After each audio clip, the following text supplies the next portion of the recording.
All right, I hope you've taken the time to graph one of those polar graphs from the handout. So let's look at what those polar graphs actually look like. So the first one we're going to do is this one, 2 minus 2 cosine theta. So on the handout, I have theta in these formulas. To make GeoGebra happy, I have to use an x. So we're going to be looking at 2 minus 2 cosine theta. Now when you plot the points that I suggested to plot on the handout, these are the points you get. And as with any polar graph, or any graph at all, remember that the example points that you plot aren't the entire graph.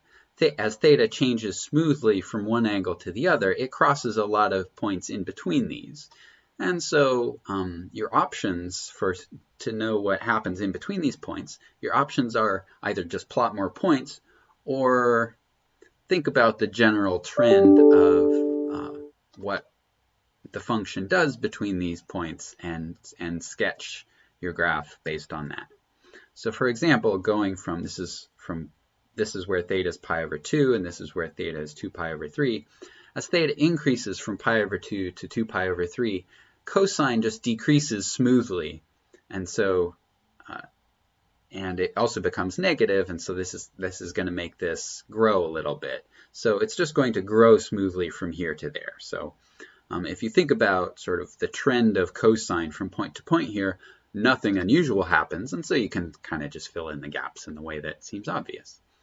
And if you do that, this is the sort of graph that you get.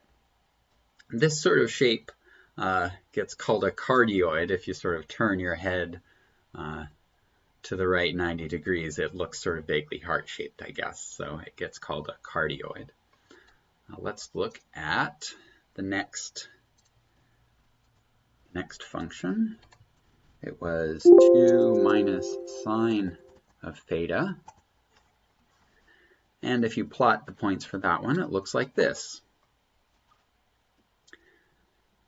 Again, this function, 2 minus sine x, it doesn't do anything drastic or unusual as you move from one point to the next.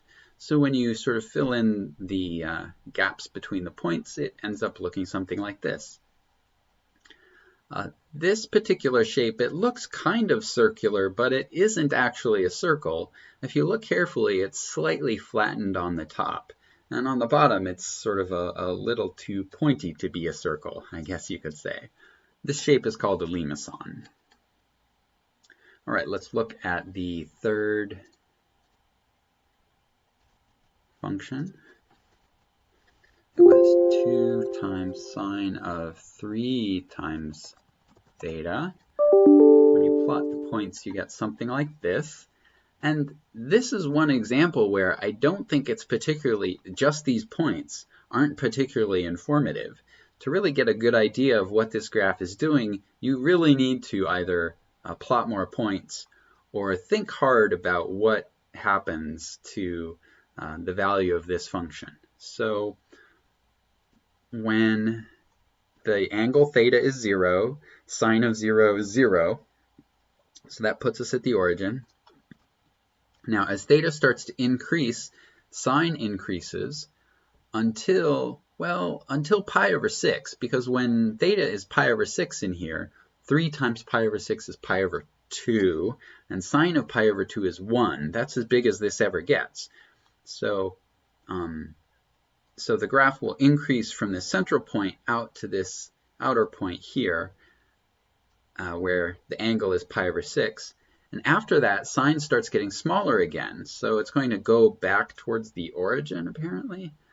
And then when the angle gets big enough, it'll go negative. And that means we'll go backwards, down instead of up.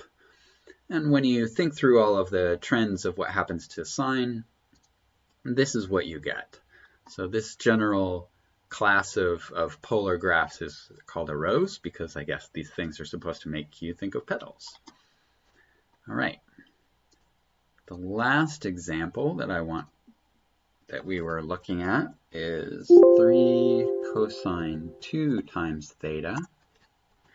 When you plot the points, you get something like this. So again, this is a situation where you really, to have any hope of understanding what's going on here, you either need to plot more points or think carefully about cosine. But when you fill in the gaps, you get something like this. So in other rows, this one is different though because it turns out that the last one we were looking at, as theta increases from 0 to 2 pi, it actually traces out the rows twice, but this one only traces out the rows once. So there are some interesting varieties, even though those functions look very similar.